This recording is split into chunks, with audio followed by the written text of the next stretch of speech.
Good evening, everybody. Welcome and thank you to everyone for joining us for this first of two webinars with Rabbi Professor Reuven Kimelman presenting on the rhetoric of the Jewish liturgy. This evening, we will learn about Yishtabach and how it performs its role as the bridge between Pesukei DeZimra and the Shema Liturgy. Please note that this program is being recorded. Also, everyone is muted, but we welcome thoughts, comments, and questions in the chat, and we'll do our best to address questions at the end. My name is Scott Kalmakoff, and I'm the coordinator for the Union for Traditional Judaism. Before we begin, I just have a few remarks and notes. Thank you to our sponsors of this program, our partners, Benita Nathan Sussman, in memory of her parents, Jack and Evelyn Nathan, our supporters, Juan Mesa Freidel, and our friends, Leslie Manchar, in honor of Yehudi and Brenda Fellman, Mitch Morrison, in celebration of the leadership of the UTJ for continuing to offer inspiring Torah through its series of webinars. Thank you, Mitch. Rabbi Oren Steinitz, Dr. Claire Walford, and Rabbi Moshe Weisblum. Thank you to all of our sponsors. I'm going to send their names in the chat in a few minutes. We'd also like to thank everyone who made a donation along with registering for this program. For those of you who are new to UTJ, let me add a few words of introduction to our organization. The Union for Traditional Judaism, the UTJ, is a group of rabbis, scholars, and laypeople who advocate for a passionate, open-minded approach to Torah study and observance of Jewish law, rooted in classical religious sources and informed by modern scholarship. Our philosophy is distinguished by the symbiotic relationship between faith in the God-given Torah and intellectual integrity, and our emphasis on the sacred framework of halacha as our unifying guide. Finally, let me introduce our speaker, Rabbi Professor Reuven Kimelman. Reuven Kimelman is Professor of Classical Judaic at Brandeis University and Rabbi of Beth Abraham Sephardic Congregation of New England. He specializes in the history of classical Judaism with a focus on the history and poetics of the Jewish liturgy. His forthcoming study of that is titled The Rhetoric of Jewish Prayer, a historical and literary commentary on the daily prayer book. His other book is The Mystical Meaning of Lecha Dodi and Kabbalat Shabbat. Professor Kimelman's other writings focus on the interaction between Judaism and Christianity, on the ethics of war, and on his mentor, Abraham Joshua Heschel. Rabbi Kimelman, I'm turning it over to you. Thank you very much, Scott. Thank you. We begin our two sessions of Yishtabach, followed by Kaddish. And it turns out that the thesis of both is the same, that they function by virtue of content and location as bridge prayers between the Pesukei DeZimra and the rest of the liturgy. That includes Baruch Hu, Shema, and the Amidah. So everyone to see the text. Rabbi Kimelman, you just have to share your screen, okay? I'm going to share the source sheet in the chat as well. Okay, I've done that. Everybody should be able to see the text in front of them? Yes, you are good to go, looking good. Wonderful, okay. Our question is, what is the function of Yishtabach? How does it perform its function? And what is its origins? So we have structured for you the Yishtabach based on the poetry of Yishtabach. I've divided into three elements. They are the opening doxology, which is the opening line of praise, the body of the prayer, and the closing peroration, known as the Chatimah or the Chitum. Let's see how it works out and what it's connected to. Now, the opening line is one of the most difficult lines to understand because there are different ways of parsing it. The problem with parsing the first line of the Yishtabach, we're going to find out, is identical with parsing the first line of the Kaddish. You'll see that when we get to it. Here, I put the two commas, Yishtabach Shimcha La'ad Malkeinu. Then between the two commas is Ha'el HaMelech HaGadol VaKadosh. And at the end is B'Shamayim Ba'aretz. If you divide it this way, it means Yishtabach Shimcha La'ad Malkeinu. We are asking that God's name be praised forever. What is God's name here? Ha'el HaMelech HaGadol VaKadosh. Where will it be praised? B'Shamayim U'Va'aretz. So that means the point of this is the praise of God, B'Shamayim U'Va'aretz. And the four middle words are words which define who is Malkeinu. Who is Malkeinu? He is Ha'el HaMelech HaGadol VaKadosh. If we parse it that way, suddenly much of the text will make sense. because the issue is the praise of God everywhere. Now, the next line is ki. Ki means it's a cause because line. It explains why does God worthy of Yishtabach Shimcha Lad Malkeinu Bashamayim V'aretz, and it says ki Lachana, to you it is fitting Hashem Elokeinu V'Elokei Avotenu Shir Ushvacha Haleh V'Zimra Oz Umemshala. You can see the poet's hand almost evident in every single word. The rhyme scheme is A, B, A, B, A, B. All the B's rhyme, all the A's don't. Shir Ushvacha, Haleh V'Zimra, Oz Umemshala. The one word which sticks out, which will be explained later, is the word netzach. What the word actually means and what its function here will become clear as we show the sources. In the next three lines, we have the same poetry, except the rhyming word is the first word, not the last word. So before it was Shir Ushvacha, Haleh V'Zimra, Oz Umemshala. Here it's the first word, Gedula, Ugvura, Tira, V'Tiferet, Kedusha, U'Malchut. So here the opening words, Gedula, Tira, Kedusha, rhyme like the previous, Shvacha, V'Zimra, U'Memshala. So could you hear this hand, the sign of the poet, where the rhyme scheme almost makes it singable. Then it goes on to say, Brachot v'Hodaot. We have both Brachot and Hodaot, which either could be in acknowledgements or expressions of thanks. And some texts have B'Shimcha Hagadol V'Kadosh.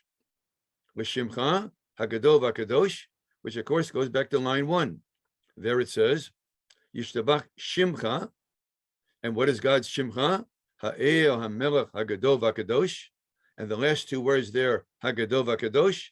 So the shortened form simply says, L'Shimcha Hagadol V'Kadosh. Then how long is it going to last? Me'atavi ad olam. Then the peroration, which is called the Chatima or the Chitum, two phrases for it. Some people say the terms can be differentiated, but in use they frequently overlap. Frequent bracha, Baruch Atah, and then we have a reference to God. He's called El Melech Gadol, and like most things, Chatimatam Mein Petichatan, which means the end recapitulates the beginning. It's called inclusio, or an envelope figure. So the opening line has Yishtabach Shimcha La'ad Malkeinu Ho'el HaMelech HaGadol. So therefore we take the two words HaMelech HaGadol, and they're now part of the Chatima. Baruch Atah Hashem.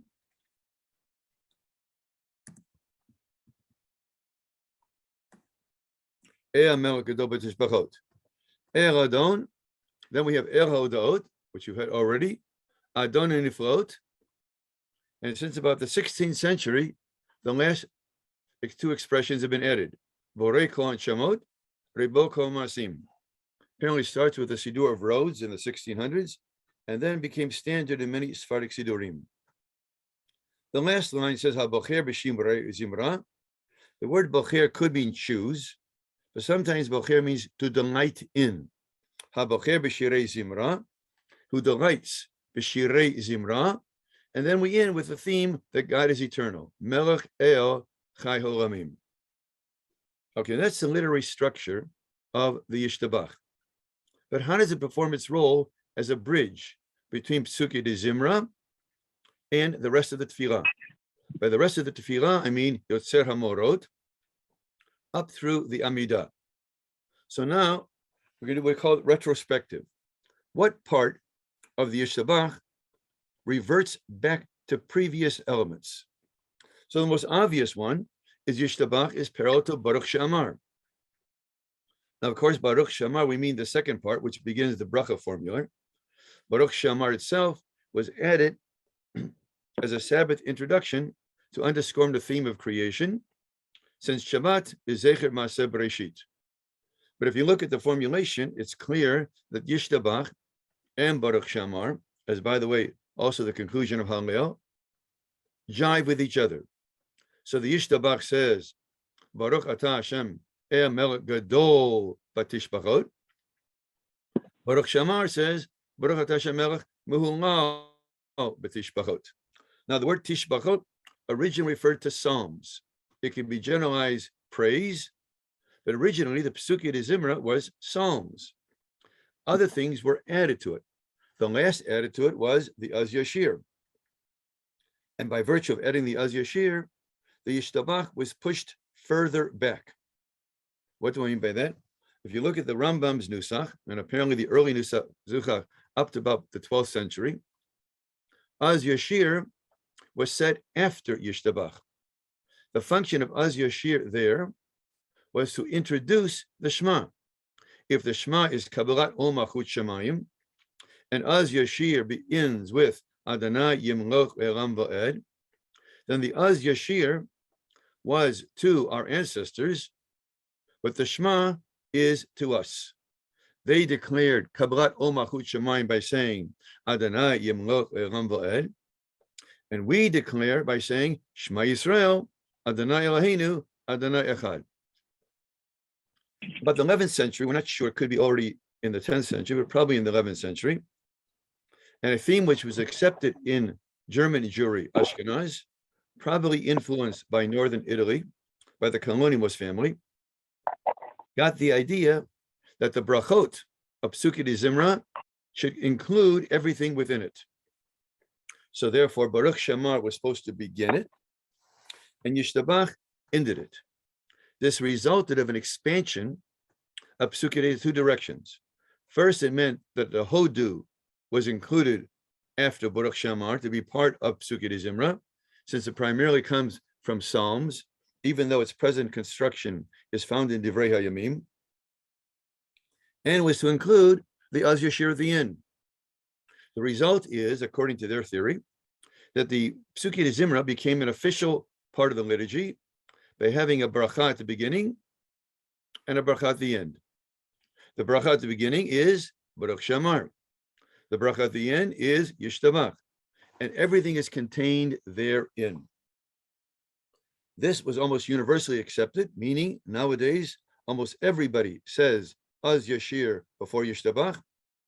There's still a debate among Sephardim, Ashkenazim, and Hasidim, as always, in the middle, of whether you begin with Hodu or you begin with Baruch Shamar.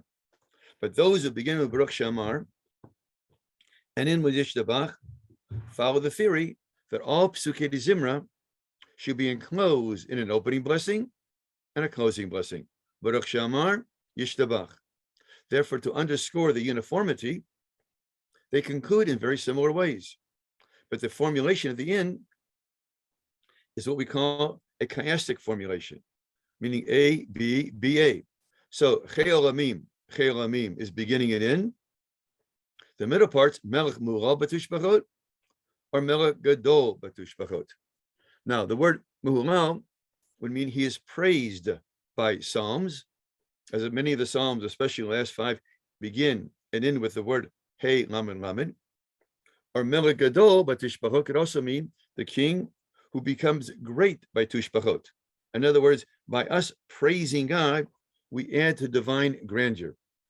So the result is, after saying it, with a Melech, who is Gadol, by virtue of what? Tushbachot. So apparently, the praise of God enhance God's Melech and Gadol. And the function of praise is to recognize Malchut Hashem and Gadlut Hashem. In fact, you could argue that the function of Pesukei DeZimra is to cultivate the prayerful sense that God is both Melech and Gadol. Now let's go down to source 4. Where do the words come from? Almost every word can be derived either from Pesukei DeZimra or from the following service. We'll see. So Yishtabach, we have the phrase Oz Umemshala. Where does the word Oz come from? So the Oz appears twice earlier. One is in the Hodu. We say Havur Hashem Kavod Va'oz. That's at the beginning. And at the end, in Az Yashir, we say Nahalta B'Azachal El Nevei Kachecha. So if the function of the Yishtabach is to summarize and bring to completion the previous elements, then it cites the previous elements in abbreviated form. We have the word Oz. What about the word Memshalah? So go down to source 5. Source 5, Yishtabach, we has Oz Umemshalah, Oz Memshalah together, Netzach, Gedula, ugvura, and then we have the Tehillah v'tiferet. Those are words in Yishtabach. What does it turn out to be? A reformulation of the Vayevarech David. Vayevarech David says, Hagdula v'gvura. So the opening two words you can see in line 5, Gedula ugvura. Then we have Tiferet v'hanetzach. So in the first line, you see the word netzach, and you see again hanetzach. What about the word memshalah? It says Ata Moshel Bakol. So if Ata Moshel Bakol, you rule all, then you have rulership. What's the word for rulership? Memshalah. So memshalah is in the noun form like Oz is, Netzach, Gedula Gvura. But instead of indicating it is the nominative form of Ata Moshel Bakol. Uviyarcha Koch Gvura. Then we add the two words Tira, V'tiferet and Yishtabach, because that line in Vayevarech David has Mahalim L'Shem Tifartecha. So instead Mahalim is the verb form, the noun form is Tira. Since all the words, none of them have pronouns at the end, we don't say Tifartecha, we say Tiferet. Thus we see almost every single term in Yishtabach has a basis in what preceded it. Here the Yishtabach. Now, the adding of Vayevarech David, and then we add from what is called Divrei Hayamim, and then we add a section from Nehemiah. The function of adding these was originally the Vayevarech David ended Mehalim L'Shem Tifartecha. Some versions add another half of a verse, but when you end Mehalim L'Shem Tifartecha, which means we praise your name of splendor, Shem Tifartecha. So we used to say that, and when the Az Yashir was not there, after ending Mehalim L'Shem Tifartecha, we immediately moved into Yishtabach Shimcha. So in other words, Mehalim L'Shem Tifartecha is the biblical expression for the praise of God, his name, and thus the Yishtabach says Yishtabach Shimcha. So Yishtabach Shimcha, the choice of language, is because the previous biblical expression was Mehalim L'Shem Tifartecha. So another way of saying Mehalim L'Shem Tifartecha is Yishtabach Shimcha. Then what happened was they had to insert the Az Yashir after that, and therefore the bridge or the immediate sense that Yishtabach follows from Pesukei DeZimra was lost because the intervening Az Yashir. In the original versions of the Siddur, which go back to the 12th century, the Vayevarech David ended with Mehalim L'Shem Tifartecha, and then the Siddur continued Yishtabach Shimcha. So everybody saw Yishtabach Shimcha is kind of a rabbinic or human formulation corresponding to the biblical formulation of Mehalim L'Shem Tifartecha. That part is what we call a retrospective, meaning what parts of the Yishtabach revert back to previous material in Pesukei DeZimra. But in order for the Yishtabach to be a bridge prayer, it has to also anticipate elements coming up, not just recapitulating elements which have taken place. So if we go down the text a little bit to the second page, since I call the first person retrospective, we'll call this part prospective. Retrospective is facing backwards. Prospective is facing forward. Some people refer to this as a Janus face. Fancy word. Janus is capital J-A-N-U-S. There's apparently a Greek mythological figure who could face both directions, forward and backwards. So in a piece of literature, refers to what previous already took place, and also refers to what is about to take place, which means it both recapitulates and, as it were, anticipates, then we call it respective, prospective, or one fancy word which is used in literature called Janus faced, meaning it faces two directions simultaneously. Okay, so now let's move on to the second part, prospective. We have the Yishtabach. Says Yishtabach Shimcha la'ad malkeinu ha'el ha'melech ha'gadol va'kadosh. Now the word kadosh is a little bit strange. because the word kadosh does not appear in Pesukei DeZimra. But kadosh is a major theme of Yotzer Hamorot. So in the Birkat Yotzer, there we have Mishabchim, and then we have Mishabchim, Mefarim, Maritzim, Makdishim, Mamlichim, et Shem. So look at the four words. Mishabchim is the first one. Mamlichim is the last of the 6 words, all beginning with a mem, all ending with a men. And what are they going to crown? They're going to crown God's name, et Shem. So you can see that the Yishtabach, Shimcha, La'ad, Malkeinu, is a reformulation of Mishabchim. Then what? Mamlichim, because you can see the words Yishtabach is Mishabchim. Malkeinu, well, where Mamlichim is the verb form. And Shimcha, your name, et Shem. So the argument is that even the formulation, Yishtabach, Shimcha, La'ad, Malkeinu, does not identify totally with Mehalim, L'Shem Tifartecha, because it performs 2 roles. One role is recapitulating, and the other role is anticipating. So the formulation of Yishtabach, Shimcha, La'ad, Malkeinu has to consider the formula Mehalim, L'Shem Tifartecha, but also anticipate the formula in the upcoming bracha, Birkat Yotzer.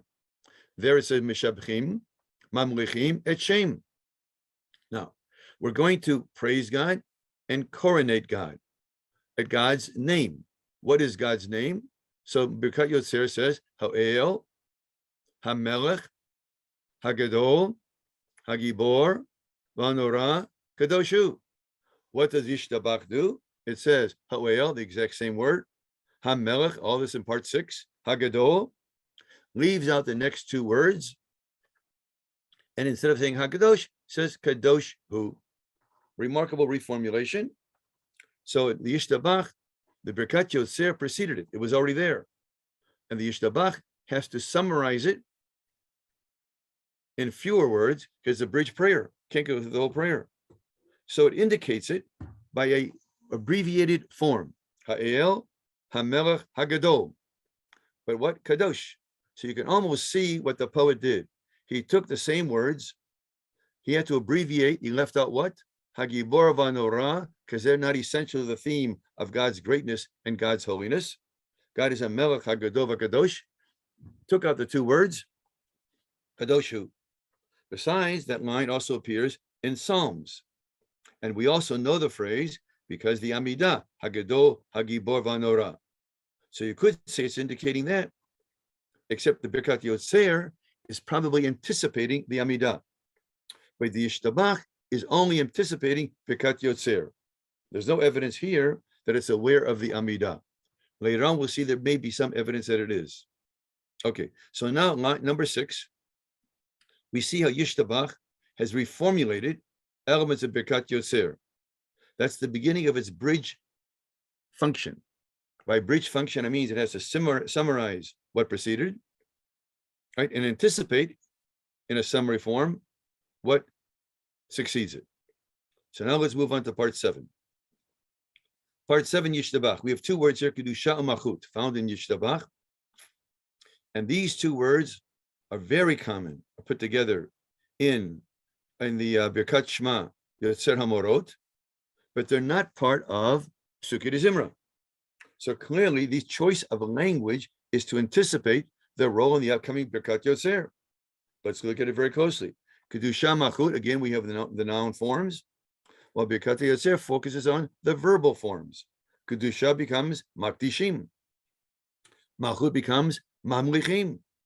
So we sanctify, right? And we coronate the name of God. Ha'el HaMelech HaGadol V'Kadosh, et Shem Ha'el HaMelech HaGadosh HaGibor Kanoshu. So again, we formulated Kedusha Malchut from Yishtabach. I say indicates Makdishim Mamlichim. The rest of the words have more in common than those which differentiate them. And thus, again, Yishtabach plays the bridge role of anticipating what is coming up. Now we go to number 8. Yishtabach has Adonai Niflot. We call God Adonai Niflot. Where does it come from? So the emphasis upon Pella or wonder could have been from Az Yashir. but the structure of the word Adon HaNiflot does not appear in Az Yashir, but it does appear in Birkat Yotzer. There we have the expressions Norati Lot, Adon HaNiflot. So the argument is Yishtabach chose the expression Adon HaNiflot because its function is to anticipate, introduce Birkat Yotzer. It does not mention Norati Lot, only mentions what? Adon HaNiflot. Now we go to number 9, which is really quite remarkable. Number 9, the Yishtabach. We have the phrase Habocher b'shirei Zimra, Melech el Chei or Chai Olamim. Okay, the word Chai Olamim is very difficult to translate. Very difficult to translate, but whatever it may mean, whether it means the life of the worlds or eternal life, whether Olamim is spatial or temporal, there's great debates about it, but that's really irrelevant. The philology here is not relevant to ours because the parallel says Birkat Yotzer, Lamelech El Chai V'Kayam. So apparently Chai V'Kayam plays the role of Chai or Chai Olamim. That is, we're underscoring God's eternity. Okay, this makes it clear that Olamim is not spatial, because it's playing on the choice of language of Birkat Yotzer. Since the choice of language is El, Chai, V'Kayam, are all temporal expressions, then Chai Olamim, the word Olamim reverts back to its biblical and sometimes rabbinic meaning, temporal, not spatial.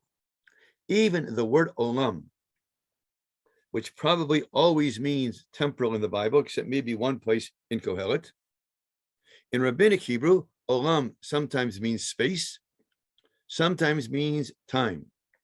So when we translate the bracha Melech Haolam, King of the world, it's probably right, but not totally accurate.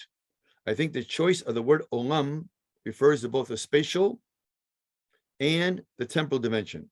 So if I were translating Melech Haolam, I would translate master of space and time, because the word Olam in almost all contexts means totality. Now the question is it the totality of space or the totality of time? And I think frequently it means both. In the Olamim, almost always means temporal, but you got to check it. The best way to ask yourself is, how does the Siddur itself understand the term? So in this specific case, since the phrase Melech El Chai Olamim is paralleled by Melech El Chai V'Kayam, clearly takes it temporally. Then Habocher b'shirei Zimra, in the beginning, we had the word Zimra, so the parallel is Zimirot Yomeru. Zimra, again. So Birkat Yotzer plays a major role in that it is what? The Yishtabach, the choice is anticipating it. Okay, now we go to number 10. Here we have 3 things. We have Yishtabach, we have Modin D'Rabbanan, and Ezrat Avotenu. So Yishtabach, we have the expression Brachot, V'Hodaot, L'Shim HaGadol. And then we end with the temporal reference, Me'olam V'ad Olam, which probably means from the beginning of time to the end of time, or from age to age. It turns out the same expression appears almost identical in Modim D'Rabbanan. Brachot, V'Hodaot, L'Shim HaGadol. Except there it says Kadosh. Interesting. Now in Ezrat Avotenu, which is at the end of Kriyat Shema U'Virchot, we have Brachot, V'Hodaot, Lamelech. And then it says what? El Chai V'Kayam. So it is argued that Yishtabach chose the language Brachot V'Hodaot, L'Shim HaGadol, because that is the language either in Ezrat Avotenu or Modim D'Rabbanan. Now, if this is correct, it means we cannot limit the introductory role of Yishtabach to Yotzer Hamarot, the opening blessing of Kriyat Shema V'Virchot. We have to also indicate either the closing blessing or maybe even the Amidah. Modim D'Rabbanan is, of course, in the Amidah, and we have the exact same 4 words, Brachot, V'Hodot, L'Shim HaGadol. Then again, we have in Ezrat Avotenu, Brachot Vodot L'Melech Elchavek Hayam. Now, remarkable, the phrase Brachot Vodot in Ezrat Avotenu, which I would think is where Yishtabah got it from. If you look at early manuscripts of this blessing, the Brachot Vodot is not part of it. There are texts which have Brachot Vodot, and those who have it and don't have it. Therefore, there's a chance that Brachot Vodot goes against our theory that Yishtabach is anticipating, when in actuality, Brachot Vodot may have been taken from Yishtabach.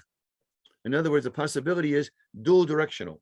We normally think we go from one prayer to another prayer, but sometimes the prayer which is influencing becomes the prayer which is influenced.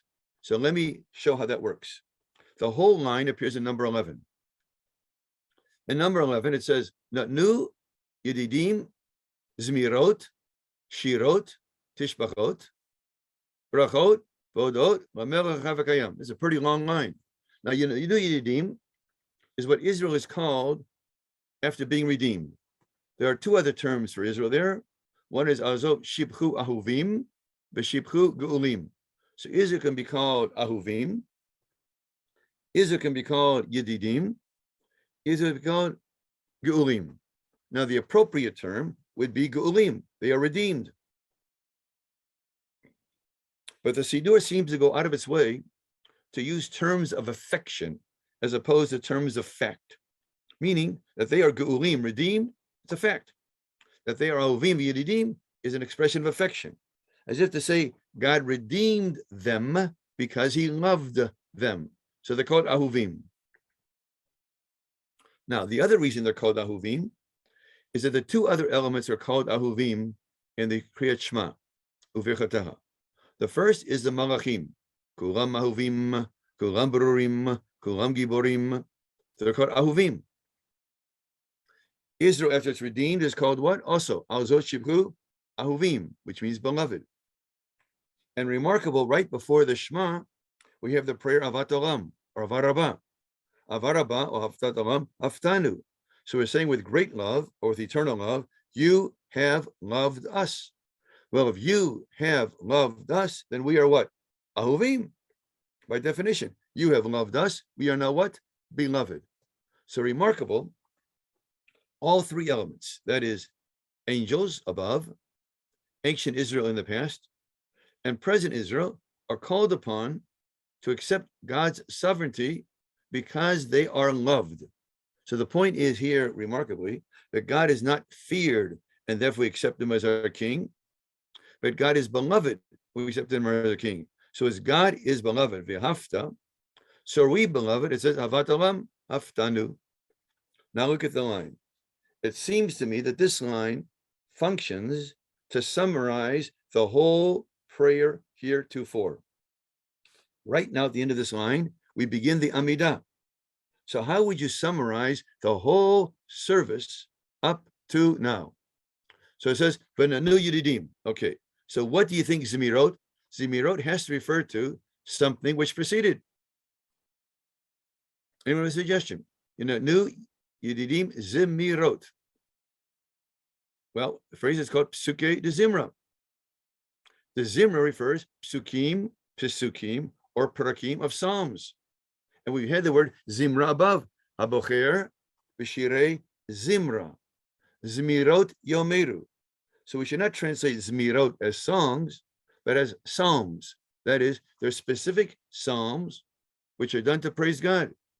So if Yedidim Zemirot refers to Pesukei DeZimra, in the Pesukei DeZimra, what comes after the Psalms? The next major element is Az Yashir. What is Az Yashir called? Shir. So now we have Zemirot, Pesukei DeZimra, Shirot referring to Az Yashir. What about Tishbachot? Well, that's the prayer we're studying right now. What prayer are we studying right now? Yishtabach. We're going through the order. Good. Now, what comes after Yishtabach? The brachot of Kriyat Shema. So Birkat Yotzei HaMorot. What's the next word? Brachot. Good. What comes after Yotzei HaMorot? Avat Olam. How does Avat Olam? It says, right? to acknowledge you. So the word hodot lemelech is the terminology that Avat Olam uses at the end to identify the act of accepting God as melech. V'hodot, it could be thanks, but more likely he means acknowledgement. We acknowledge that God is king. Hodot lemelech el chavekayam. So that includes the Shema. So now if you look at it, it's remarkable. We have a total summary in shortened form. V'notnu Yedidim refers to Israel being redeemed. They sing to God Zimirot, which is Pesukei DeZimra, Shirot az Yashir, Tishbachot Yishtabach, Brachot, which is Ser Hamorot, Hodot Lamelch includes Ahavat Olam and the Shema. Now that you finished all that, you're saying as Ravatenu, what are you ready to do? To say the Amidah. It's remarkable. We have this several other places in the Siddur where the Siddur summarizes whole prayers by a single word. You may know this phenomena from the Havinenu, the abbreviated form of the Amidah, or you may know it from the abbreviation of the Shabbat Amidah after Arvit, where there also, Magen Avot, we have two words normally. Each phrase summarizes a whole paragraph. Same idea here. Each word summarizes the whole paragraph or whole prayer. So to repeat, Zemirot is Pesukei DeZimra, Shirot is Az Yashir, Tishbachot is Yishtabach, Brachot is Yotzer Hamorot, Hodaot is Avat Olam, Lamelech HaVegayim is Kabbalat Umachut Shemaim Shema Yisrael, and we say this after the Shema before we introduce the Amidah, as if to say, you're now going to pray the Amidah. Think in your mind, what have you said heretofore? And I'm going to summarize it succinctly in one line. It's really magnificent when one thinks about it. Okay, now we move to part 12. Part 12 also is Yishtabach Hashem Elokeinu v'Elokei Avotenu. This is an expression for God that we know so well we don't think about it. But it's primarily found in three other places. Why does Yishtabach use this epithet for God? Our, first you refer to Hashem, then you say our God, then you say the God of our fathers. Well, it turns out in the upcoming tefillot, that is a common epithet for God. After Shema, we say Al Rishonim, Val Achronim, and then with the exact same expression, Hashem, Elokeinu, Elokei Avotenu. Then after Ezrat Avotenu, we move into the Amidah. What's the first bracha of the Amidah? Birkat Avot. What is God referred to? Again, Baruch Atah Hashem, Elokeinu v'Elokei Avotenu. Moreover, the exact same prayer appears where? In the Modim. Modim anachnu lach, Shatau Hashem Elokeinu v'Elokei Avotenu. It turns out that the Modim prayer, if you look at it closely, which you don't have time now,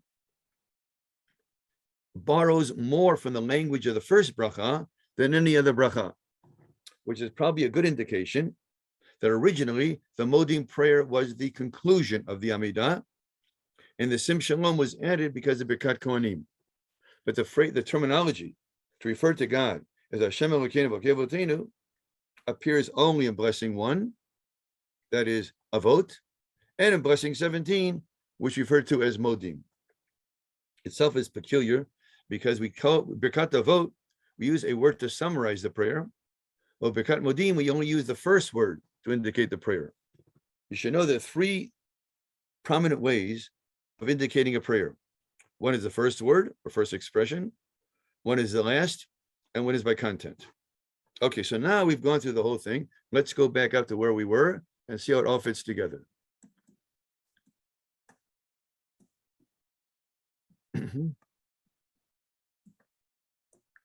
Okay, so our thesis is the Yishtabach is a bridge prayer. As a bridge, it's supposed to span, as it were, one side of the river to the other side of the river. On one side is Pesukei DeZimra, on the other side is, I said Yotzer Hamorot, but it seems to be some indication that it's aware both of Ezrat Avotenu and maybe even be aware of the Amidah. By saying being aware, I mean it incorporates some phraseology which anticipates it. And if it's that big of a bridge, the gap or the gap between Yishtabach and Pesukei DeZimra and Yotzer Hamorot is very short. But if there are elements here which get extended to Ezrat Avotenu, and maybe even the Amidah itself, then Yishtabach performs a bridge role not only between Pesukei DeZimra and Yotzer HaMorot, which is obvious, but between Pesukei DeZimra and the rest of the official prayer, which means including the Amidah. The other parts were added to the service after Yishtabach and therefore cannot be indicated by it. Okay, so now let's look at the whole thing. We divided the Yishtabach into three parts. We call the opening doxology, that is praise, the body of the prayer, and the closing peroration, called the chitum. A chitum's function significantly is to recapitulate either the beginning or the middle, because it's a summary line, so it best to bring everything together. So in Hebrew, it's called chatimatan, mein petichatan. In English, there are two expressions for this. One is called an envelope figure, and one is called an inclusio, which more or less now appears in English as an inclusion. By inclusion, we mean the conclusion rings back to the beginning and therefore brings it to completion. Okay, so now we have a remarkable phenomenon because we have a prayer of which its outstanding characteristic is its poeticity and rhyme scheme. And therefore we could think that the goal of the prayer is to poetically promote a prayer, not realizing that content-wise, its function is to summarize and anticipate. And the ability to do that while rhyming in such a beautiful way, then is remarkable. Now, the one word which sticks out here, netzach, does not rhyme. Why was it there? Simply because he has to play the role of recapitulating. So what does he do? Just like it says here, Yishtabach owes netzach, because Vayivarech David says Gedula Gvura Tiferet Vanetzach. In other words, he has to stick to the text. So he cannot start from scratch and create a beautiful poem. He has to integrate the terminology and yet make it rhyme. The ability to pull off both and be loyal to the text and create a beautiful sounding prayer, which rhymes and most people can know by heart, is quite beautiful. And he pulled it off beautifully, but the word which sticks out here is netzach. Now, the word netzach, just to focus on this in the last minute, we're not quite sure what the word means. Netzach can mean eternity, which doesn't really fit in here. It can mean brilliance, which may fit in here. It could be a musical term, lam natseyach, right? So netzach, something is a musical term, something a term for eternity. Some people think it's a term for splendor or radiance. La'ir, because sometimes use hod v'hadar, netzach hod v'hadar, and since hod v'hadar are kind of terms of splendor or radiance and brilliance, they think netzach fits into that. So the word itself is multiple meaning, but the main point of Yishtabach is, since it is in Vayivarech David, it should be here. Now, one last comment on the next phrase, Gedula Gvura. Some texts reverse the order. They'll say Gvura, Gedula. We have Gedula, Gvura. Now, the original text is based upon the version of Vayivarech David. So whatever it says there, if you're going to summarize it, you should follow the same order. So just go down and look at it.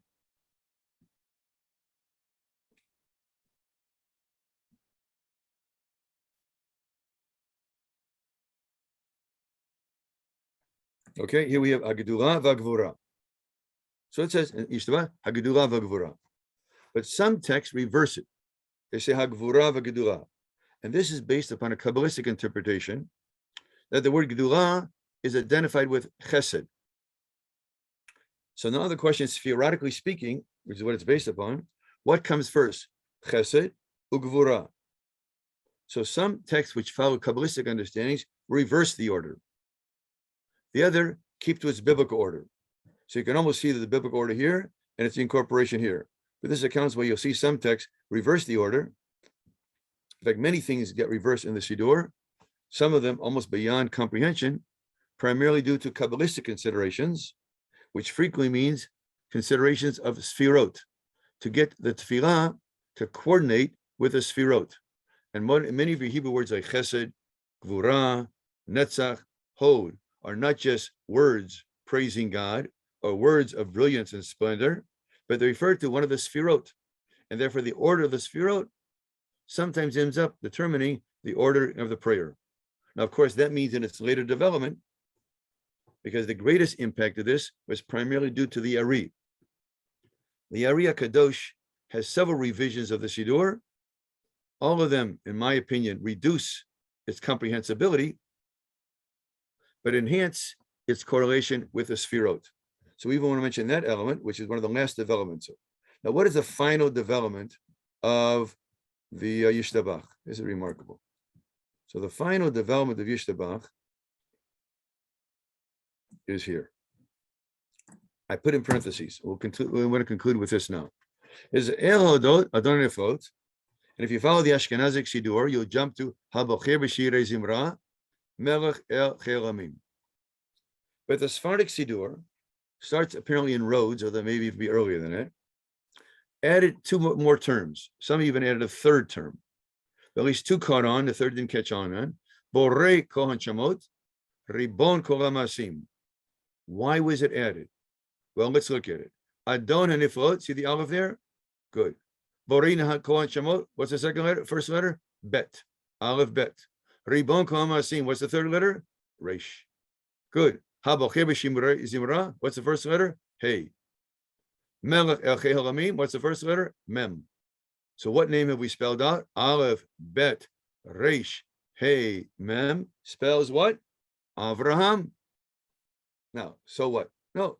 But Avraham, according to the Midrash, Tikain Shacharit.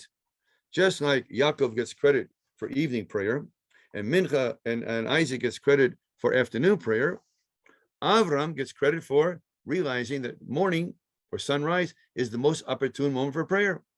Now, what are we going to do after Yishtabach? We're going to say Baruch Hu. What does Baruch Hu do? Officially open the Shacharit service. So if anybody should get credit for this, it should be who? Avraham. So what do?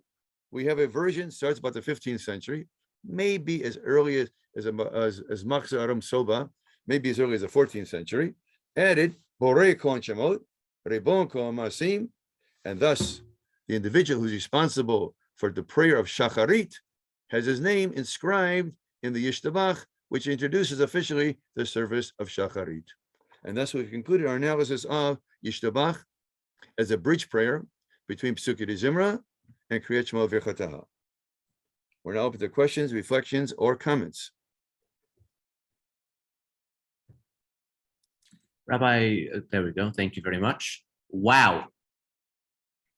I don't know about anybody else, but my mind is blown right now. And I would love to open up for questions and comments. We do have two questions in the chat, so I'm just going to read them to you. Okay, Rabbi Kimelman? Please. Let's see here. So I'm just going to scroll back up to where we were. We have a question from Martin Berman. Which came first, the Yishtabach or Yotzer or do we assume the same author? Well, I think there's no doubt. Kriyat Shema V'Chataha is already indicated in Chazal. Yishtabach is not. Now, there is a thing called Birkat Hashir, citing the name of a Rabbi Yochanan, which some scholars identify with the Yishtabach. The trouble is, we don't know the content of Birkat Hashir. So whatever it was originally, it has clearly been adapted to its present role, as seen by almost every term there, either coming from something which preceded it or something which succeeded it. That would put it probably in the Gaonic period.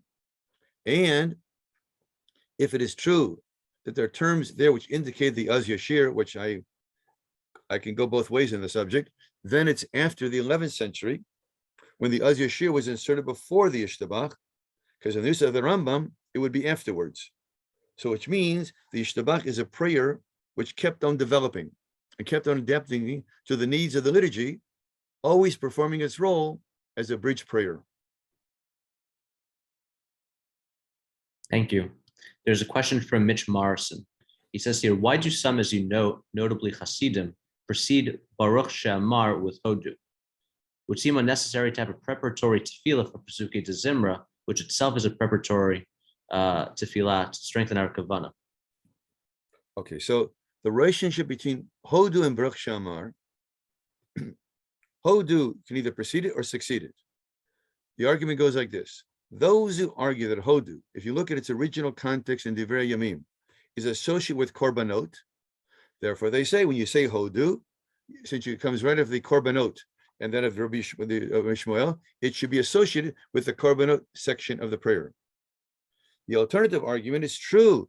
Hodu comes from it, but it's composed primarily of two psalms, and therefore it's primarily psalm material. There should be associated what? With the psalm material. Some go for the first method, some go for the other method. So whether you are first a Hodu person or a Baruch Shamar person, when it comes to Hi Chavod, all Jews should be together. I invite everybody else to write any questions or comments in the chat if you have any, please.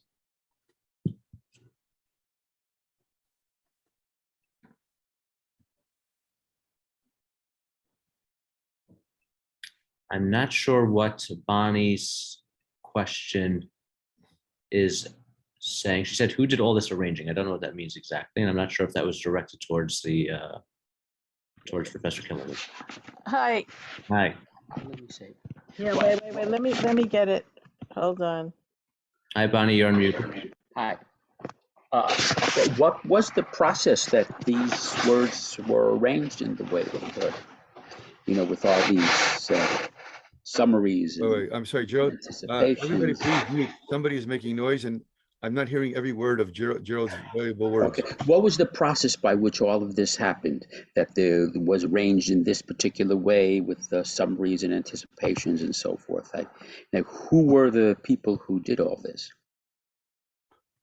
That is a $64,000 question. And if I knew the answer, I would add an extra $1,000 because I think we're up to $2 billion now.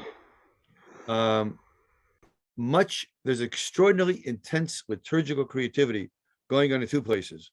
One is in Hasidei Ashkenaz. From about the 11th and 12th century, they were great liturgists, wrote poetry, reformulated much of the liturgy in light of their theology. The other one is in the period of the Gaonim, Al-Nisim, even the Kaddish. We have many prayers coming out of it. Now, what's remarkable is there's hardly a prayer in the whole prayer book that we know who its author is. It's remarkable.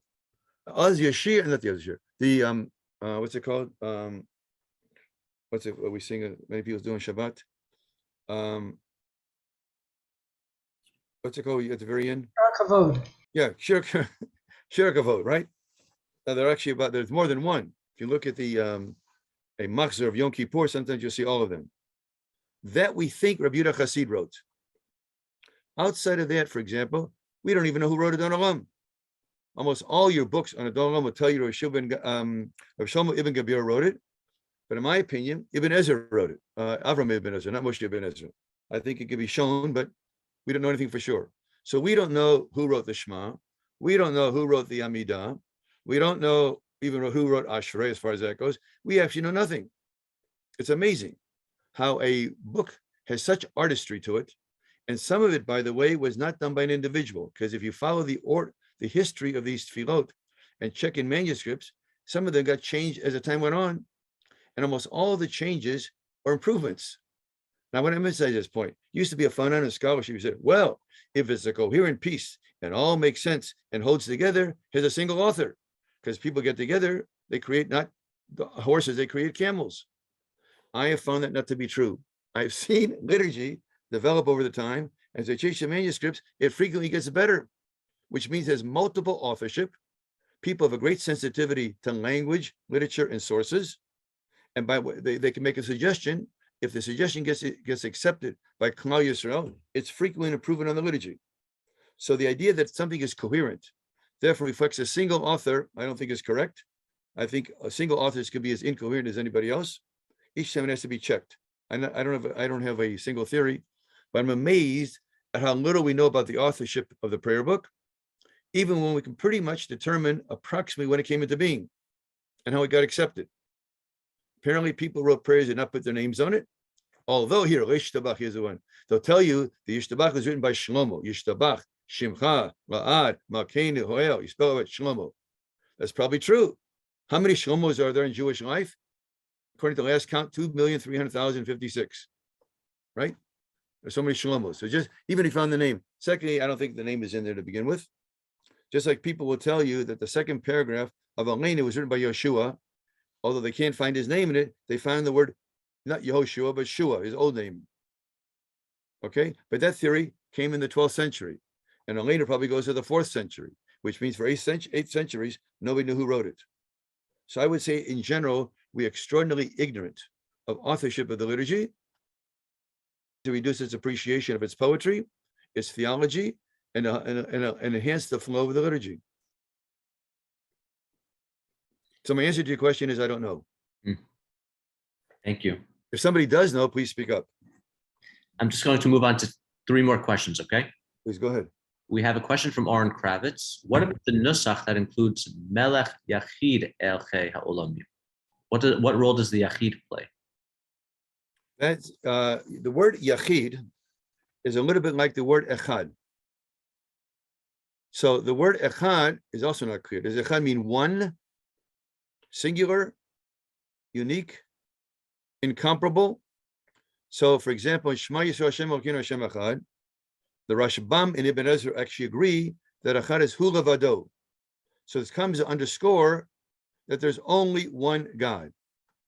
There are those who take the word Yachid in the same sense. Yachid, therefore, should be translated as singular.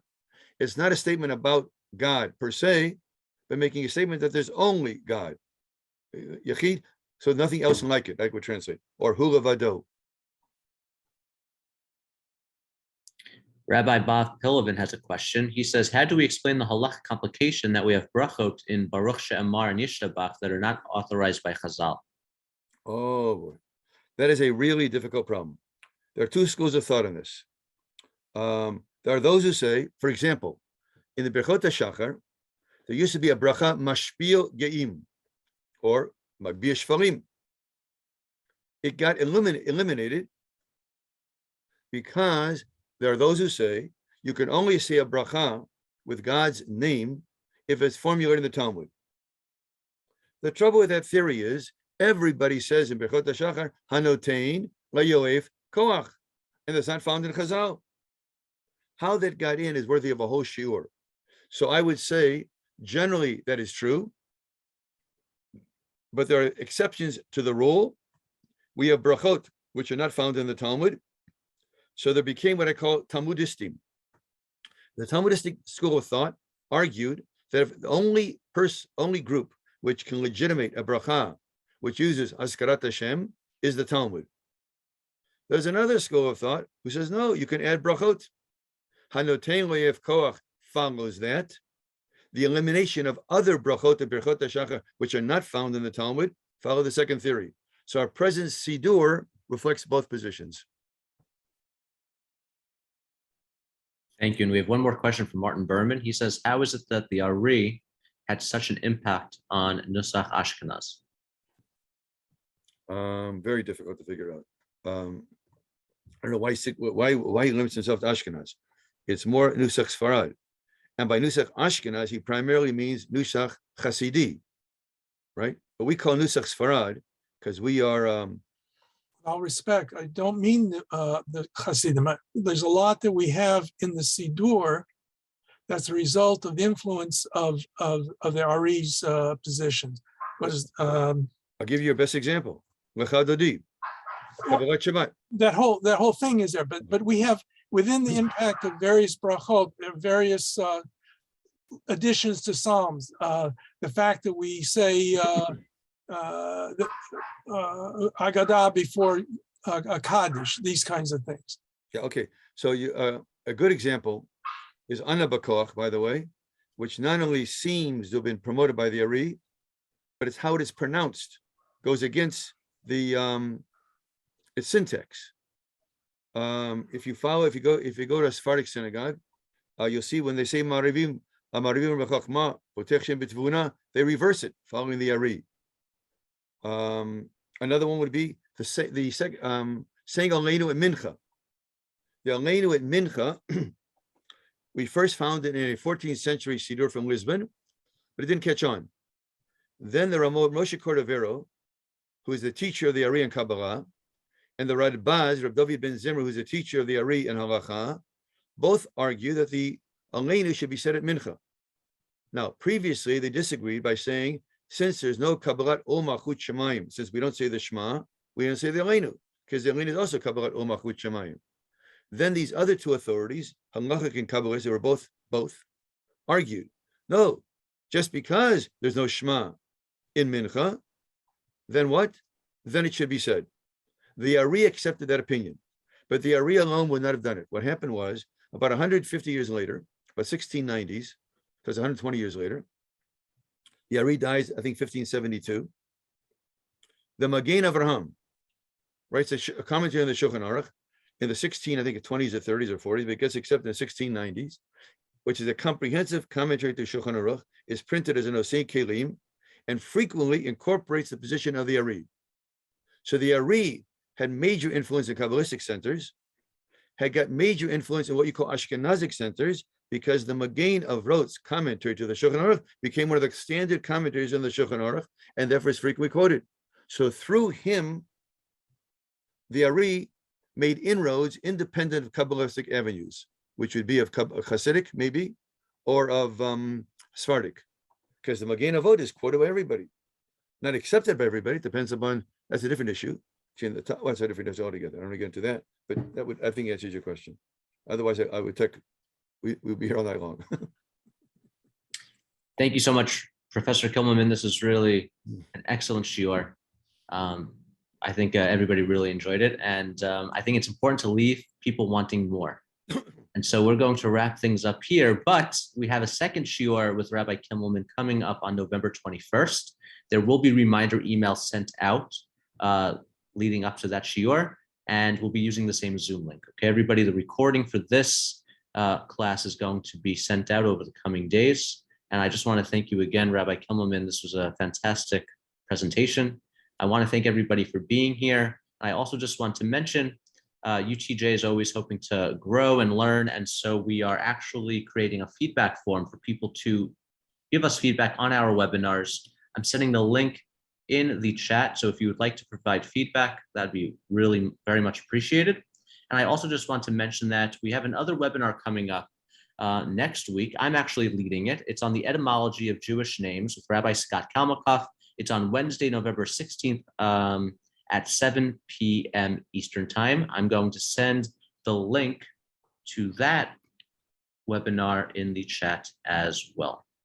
I want to thank everybody for being here this evening. Thank you again, Rabbi Kimelman, and we will see you back here on the 21st. Shalom, shalom. Everybody.